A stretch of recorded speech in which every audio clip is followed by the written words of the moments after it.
Hi friends, ఈరోజు మనం Lanki college of engineering and technology యొక్క mechanical engineering branch EAMCET 2024 last rank లేదా కట్ ఆఫ్ ర్యాంక్ కేటగిరీ వైజ్గా తెలుసుకుందాం.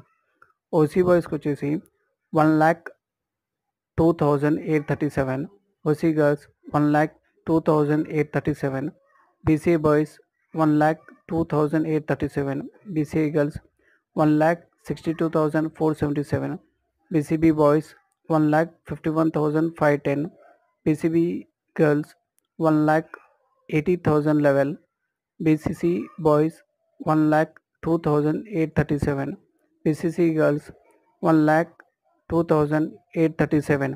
మిగతా కేటగిరీ వైజ్ ర్యాంక్స్ మీకోసం ఇక్కడ లిస్ట్ అవుట్ చేసాము. ఈ వీడియో మీకు నచ్చినట్లయితే please like, share, subscribe to our channel and thank you.